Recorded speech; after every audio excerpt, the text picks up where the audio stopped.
नमस्कार। जय माता दी। मैं हूं आपके अपनी लाइफ डिजाइनर आचार्य जीतू सिंह। शुक्र का बदलाव यानी लग्जरीज के प्लेनेट का बदलाव होना आपके जीवन में किस तरीके की चीजों को ला सकता है, यानी कौन सी चीजें आपसे दूर भी कर सकता है। प्लेनेट बहुत बड़ी भूमिका निभा रहे हैं और ऐसे में शुक्र के साथ ऑलरेडी दो प्लेनेट की युति है। बुध भी वही है, मंगल भी वही है और मंगल अग्रेसिव है, ब्लड के कारक हैं। बहुत सारी सिचुएशन को इस समय उन्होंने आउट ऑफ द कंट्रोल कर दिया हुआ है। प्लैनेट्स ने अपना बहुत बड़ा रोल निभाया है, बहुत सारी प्रॉब्लम्स को बढ़ा दिया है। क्या ये युति बहुत सारी समस्याओं के समाधान निकाल देगी?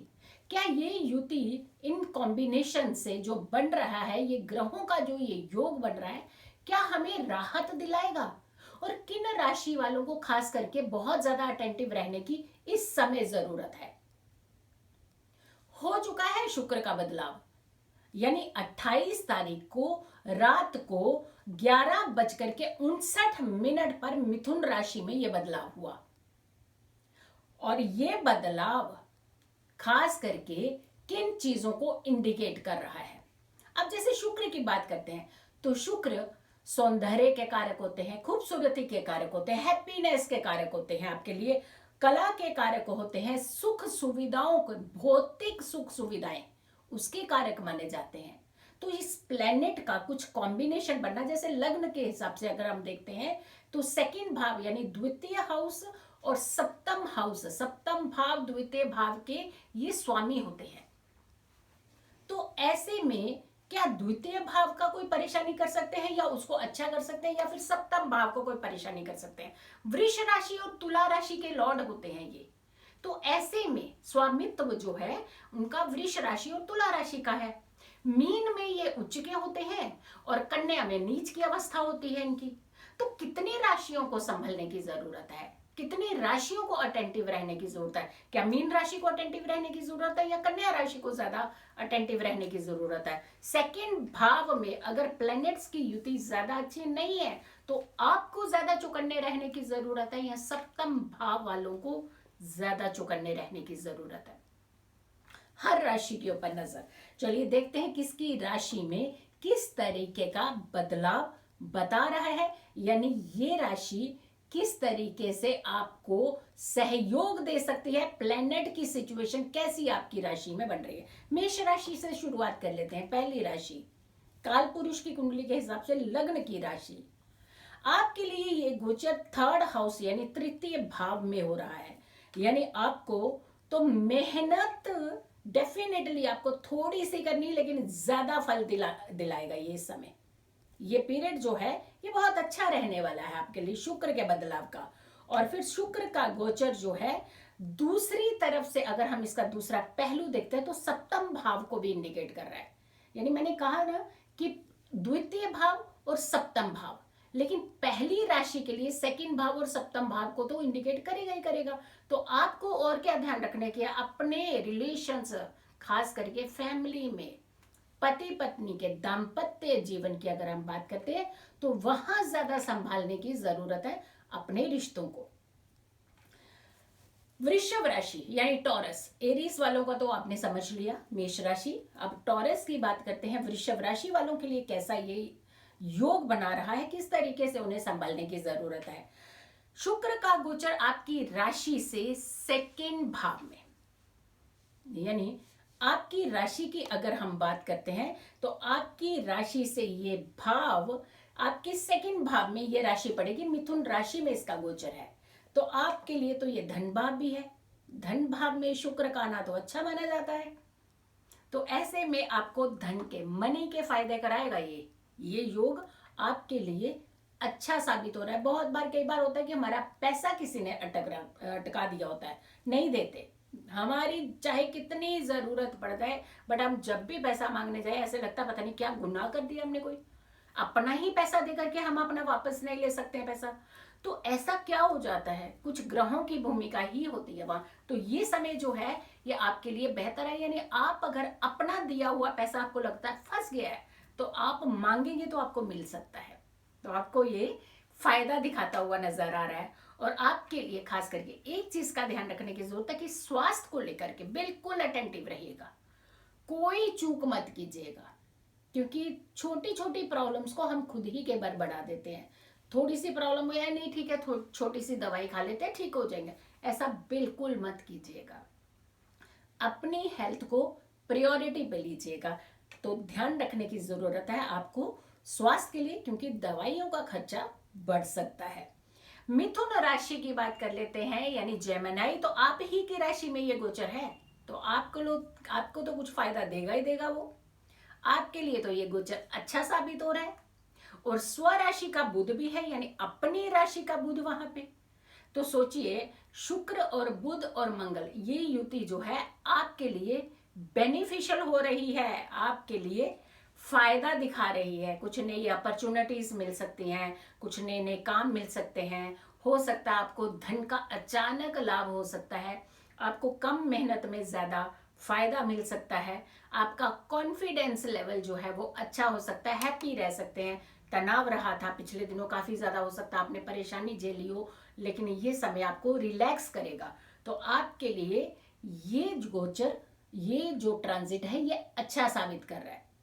रुके हुए काम होते हैं, कई बार बहुत सारे पेंडिंग हो जाते हैं, काम नहीं पूरे होते हैं, तो आपको फायदा देने वाला है। कर्क राशि की बात करते हैं कैंसेरियन वालों के लिए। तो आपकी राशि से 12वें भाव में, और 12वां भाव हमारी लॉस को इंडिकेट करता है, व्यय, नुकसान। तो आपको बहुत ज्यादा बचने की जरूरत है, बहुत ज्यादा सचेत रहने की, जिसे हम कहते हैं कि आपको ज्यादा अटेंटिव रहने की भी जरूरत है, सचेत रहने की जरूरत है। अपनी मनी को थोड़ा सा संभालने की जरूरत है।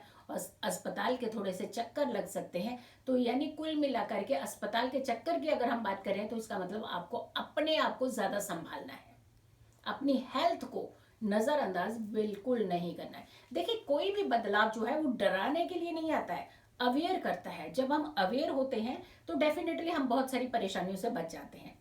अगर आप लोगों ने अभी तक चैनल को सब्सक्राइब नहीं किया तो जरूर कीजिएगा, इस वीडियो को जरूर शेयर भी कीजिएगा। हाँ, नोटिफिकेशन जरूर ऑन करें, क्योंकि आपको मालूम होना चाहिए कि हमारी कितनी वीडियोस आपके लिए हेल्पफुल है और आप तक पहुंचनी भी चाहिए। सिंह राशि की बात कर लेते हैं, यानी लियो वालों के लिए। आपके लिए ये गोचर 11वें यानी 11th हाउस में हो रहा है। धन में वृद्धि, अचानक धन आ सकता है, आपके पास धन बढ़ सकता है।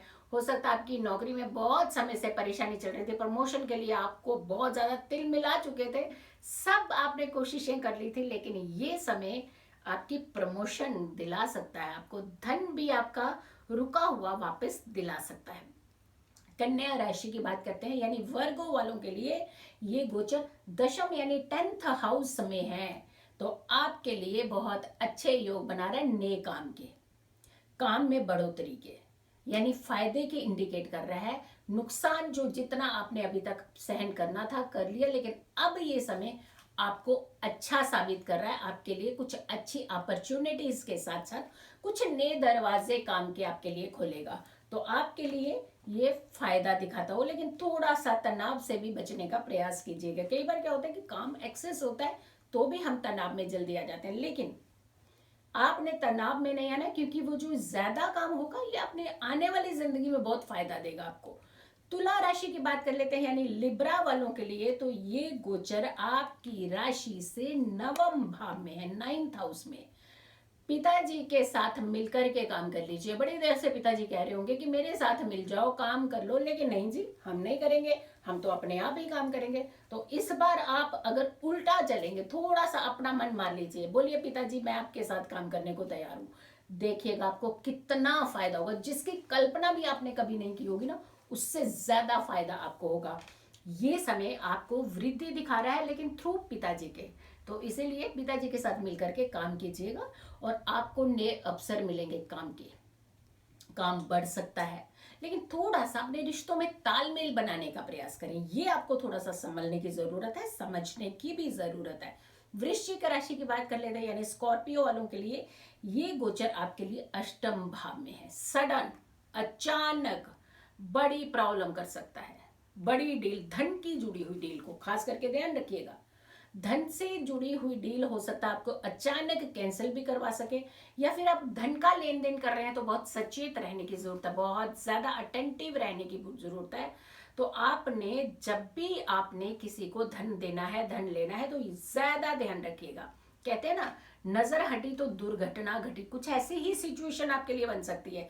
तो आपने उस सिचुएशन से बचने के लिए सिर्फ और सिर्फ अटेंटिव रहना है। धनु राशि की बात करते हैं सेजिटेरियस वालों के लिए, तो आपकी राशि का ये गोचर सप्तम यानी 7th हाउस में है। तो आपको खास करके कई बार क्या कहते हैं ना, हम मजाक मजाक में कुछ ऐसे वर्ड्स बोल जाते हैं तो हमें लगता है कि नहीं नहीं, घर की मुर्गी दाल बराबर जी, कोई बात नहीं, फिर क्या हुआ, हमने बोल दिया, हमारी पत्नी ही है, हमारे पति देवी तो। लेकिन ये बात बढ़ सकती है, ये अलग रूप ले सकती है। तो इसीलिए अपनी वाणी पर थोड़ा सा ध्यान रखते हुए ही आप भाषा का प्रयोग कीजिएगा, थोड़ी मर्यादा रखिएगा अपने रिश्तों के अंदर। यकीन मानिए, अदरवाइज आपके रिश्ते जो है ना बहुत ज्यादा बिगड़ सकते हैं। बिगड़े तो फिर संभलने की मुश्किल हो जाएगी। तो इसलिए आपने जितना भी गुस्सा है, बट अपनी मर्यादा लैंग्वेज की नहीं तोड़नी है, ये ध्यान रखिएगा, वरना इसी के चलते आपको ज्यादा तनाव हो सकता है। मकर राशि की बात करते हैं। कैप्रिकॉन, आपके लिए छठे भाव में ये गोचर है। कॉम्पिटिटर ऐसे एकदम से निकल कर आएंगे आपके लिए बाहर, ऐसे लगता पता नहीं ये तो सारे ही दुश्मन बन गए मेरे। ऐसे जो आपके सज्जन आपको सबसे अच्छे दिखते हैं तो वो भी आपके दुश्मन बनने वाले हैं। तो चिंता मत करिए, उनकी तरफ ध्यान देंगे तो आपके खुद के काम रह जाएंगे, क्योंकि आपको काम तो देगा, तनाव भी आप ही के खुद के लोग क्रिएट करना शुरू करेंगे। खास करके ऐसे कॉम्पिटिटर्स आपके सामने आ जाएंगे जो आपको बढ़ते हुए नजर अच्छा नहीं लगेगा उनको देखना। तो उन चीजों की तरफ अगर ध्यान देंगे तो आप अपने मिशन से पीछे रह जाएंगे। तो ध्यान रखिएगा, अपने आप में तनाव नहीं आने देना है। इसी के चलते आपका चिड़चिड़ापन आएगा, इसी के चलते आपकी हेल्थ खराब होगी, इसी के चलते आपके नुकसान होना शुरू हो जाएंगे। तो तनाव को दूर रखिए, तो ये सारे लाभ पा लीजिए। तो इसलिए लाभ की तरफ आप ध्यान रखिए। कुंभ की बात करते हैं तो एक्वेरियस वालों के लिए, आपके लिए ये राशि का जो गोचर है ये पंचम भाव यानी 5th हाउस में हो रहा है। खास करके स्टूडेंट्स बिल्कुल अटेंटिव हो जाइए आप। आपको लगता है कि हमने सब कर लिया, घर बैठे हैं, कोई बात नहीं, ऐसे कर लेंगे वैसे कर लेंगे, ये ओवर कॉन्फिडेंस है ना, ये बहुत बढ़ाएगा आपको, बाहर की तरफ इंटरेस्ट ज्यादा जगाएगा। दोस्त क्या कर रहे हैं, दोस्त खा रहे हैं या नहीं, दोस्त पी रहे हैं या नहीं, आज दोस्त का फोन नहीं आया, आज ये नहीं हुआ। तो इसके चलते आप अपने मिशन से दूर हो जाएंगे। ध्यान रखिएगा, आपको बहुत ज्यादा अटेंटिव रहने की जरूरत है। अपनी पढ़ाई को लेकर के बहुत ज्यादा ही लगन दिखाने की इस समय जरूरत है, वरना आप अपने मिशन से भी दूर होंगे, आपकी एजुकेशन में भी हर्डल्स आ सकते हैं। मीन राशि की बात कर लेते हैं पाइसेन वालों के लिए, तो आपकी राशि से ये चतुर्थ भाव यानी 4th हाउस की तरफ ये इसका गोचर है। ये अचानक आपको फेम भी देगा, नेम भी देगा, काम भी देगा, लेकिन आपकी एजुकेशन से आपको कोसों दूर कर देगा। तो कहीं ऐसा ना हो कि एजुकेशन आपको दोबारा से शुरू करनी पड़े। इस दिन चीज का ध्यान रखिए, क्योंकि इंडिविजुअल पर्सनैलिटी को निखारेगा, लेकिन वहीं आपकी एजुकेशन को साइड पे करेगा। तो ध्यान रखिएगा माता जी के स्वास्थ्य का, क्योंकि जो चतुर्थ हाउस, चतुर्थ भाव माता को इंडिकेट करता है, तो माता जी के स्वास्थ्य का खास करके ध्यान रखने की जरूरत है। क्या उपाय करना चाहिए ताकि ये गोचर सभी को बहुत फायदा दे? शुक्रवार के दिन आपको इत्र का प्रयोग ज्यादा करना चाहिए। शुक्रवार के दिन जब आप सुबह उठें तो आपने उठते ही सबसे पहले धरती माँ को प्रणाम करना है, अपने इष्ट देव को प्रणाम करना है, अपने कुल देवी कुल देवता को याद करना है, स्मरण करना है, प्रथम पूजनीय देवता का ध्यान करना है, उसके बाद ही आपने किसी भी कार्य को करना है। ये पहला काम आपके उठते ही बिस्तर छोड़ते ही होना चाहिए। तो आप देखिएगा आपकी जिंदगी में कितनी अच्छी चीजें जुड़ना शुरू हो जाएंगी। तो देखा आपने, ये गोचर आपके जीवन में कितना अच्छा साबित हो सकता है, ये सिर्फ और सिर्फ आपके ऊपर निर्भर करता है। तो जो उपाय मैंने बताए हैं, इस उपाय को जरूर करना है। अगर आप लोगों ने अभी तक ये चैनल सब्सक्राइब नहीं किया है तो जरूर कीजिएगा। इस वीडियो को बहुत सारे लोगों तक जरूर शेयर कीजिएगा। 8 बजे सुबह में 2 मिनट का वीडियो मेरा जरूर आता है, जिसमें ज्ञान भी है और वरदान यानी ब्लेसिंग भी है। तो उस वीडियो को भी जरूर देखें आप। और मेरा एक चैनल है ज्योतिष उपाय ही उपाय, उसे जरूर देखिएगा, ताकि उसमें सिर्फ मात्र कुछ मिनट के उपाय होते हैं। हर दिन आपके लिए एक उपाय होता है उसके अंदर, तो आपने उन उपायों को भी जरूर करना है। इस चैनल को भी आपने जरूर सब्सक्राइब करना है। खुश रहिए, स्वस्थ रहिए, पॉजिटिव रहिए। पॉजिटिव रहते हैं तो हर समस्या से हम दूर रहते हैं। जल्दी हाजिर होंगे एक अच्छी वीडियो के साथ, तब तक के लिए नमस्कार।